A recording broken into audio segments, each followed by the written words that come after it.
My name is Sven. I live in the interior of Alaska. I'm a dog musher and a pilot for aviation expeditions. Sometimes my adventures are scary, but it's what keeps me interested. Here we go. Oh my God.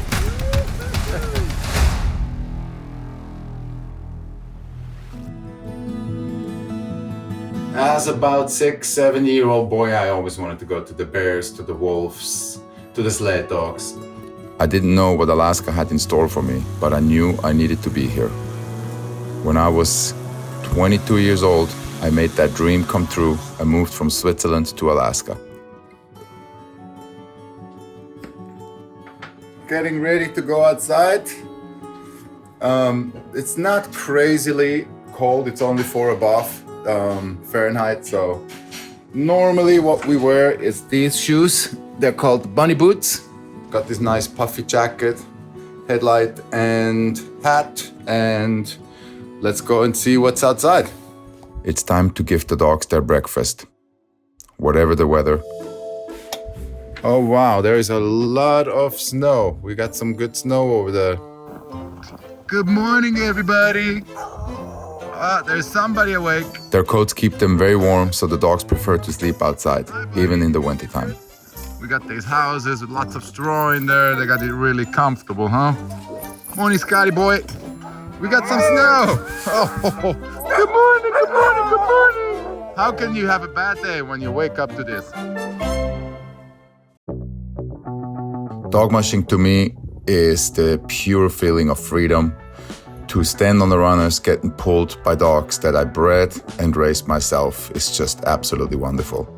After 8 years in Alaska, it became my dream to compete in the Iditarod, a 1,000-mile sled dog race across the Alaskan wilderness. Built the kennel with all of my dogs being pretty much born in my hands. And then 2008, finally, the dream became reality, and I was at the starting line of the 2008 Iditarod. I placed 36th place out of 100.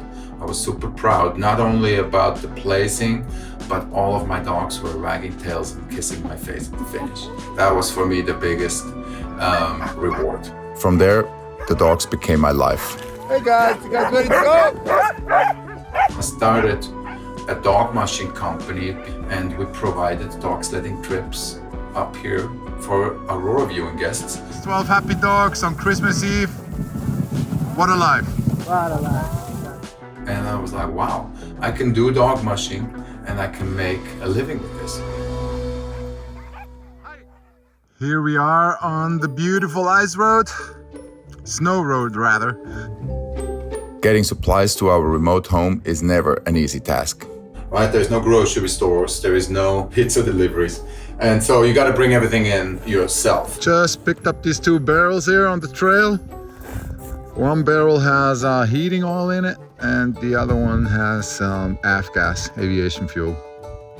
During the winter months, the road in and out of town is covered in snow and ice.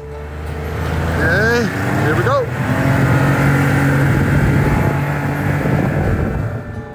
In Alaska, you have to be very adaptable.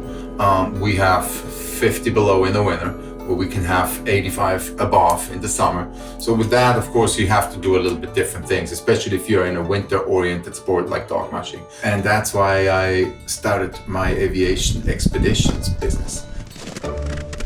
Oh, this is how I feel about my bird, AKA milk and honey.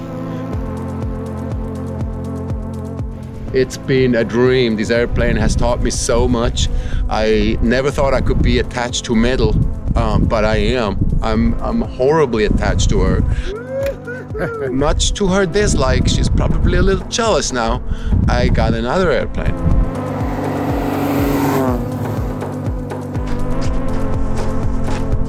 Okay, so this is the upgrade. This is the one that Milk and Honey is not too happy about.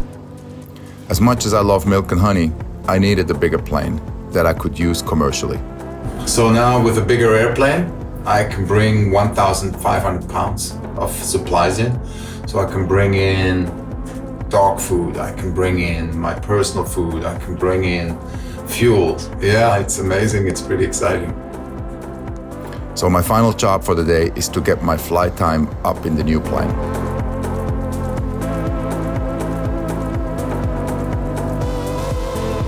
I was scared to come here because living your dream is not always easy. It's hard. Once I was here, I was a flower going up, I felt like an eagle spreading their wings after they were tied together in Switzerland. It was very natural.